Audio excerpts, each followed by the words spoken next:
CBS 4 is your local election headquarters. Early voting has ended across the state. This was the scene earlier today at the City County building in downtown Indianapolis. With early voting ending today at noon, the polls will open for tomorrow's midterm election from 6 a.m. to 6 p.m. Inflation and abortion have been just two of the biggest issues on the campaign trail. Yeah, CBS 4's Kristen Eskow shows us what both sides are saying about the issues here in Indiana. Kristen.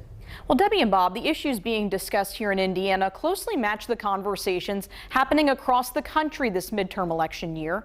At the federal level, Republicans are hoping to regain control of the House and Senate, and at the State House, Democrats are trying to break the GOP supermajority.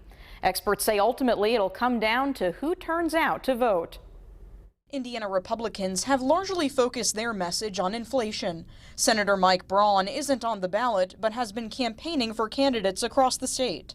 So I think if we stay on point, talk about the economy, the inflation that we've never had to contend with for at least 40 years, I think it's the pocketbook issues that are going to be important to people this time around. Democrats have made abortion rights a centerpiece of their campaigns, especially here in Indiana, months after state Republican lawmakers passed a near-total ban on abortion. Indiana Democratic Party Chairman Mike Schmoll says he hopes what's happening at the State House motivates Hoosier voters.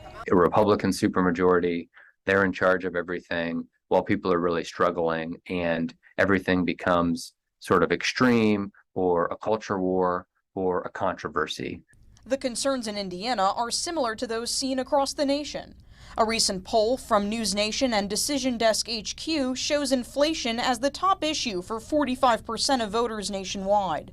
Abortion ranks second, but much further behind, with 17% of voters saying it's the most important issue to them. We can sort of look at Google and sort of see what searches they're doing.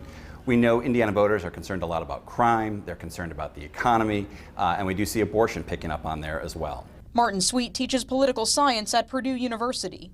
He points out Republicans have an advantage this year since the GOP is not the party currently in power in Washington. Really, in the last 100 years, only 3 times have we ever seen the party in power maintain seats or gain seats in a midterm election.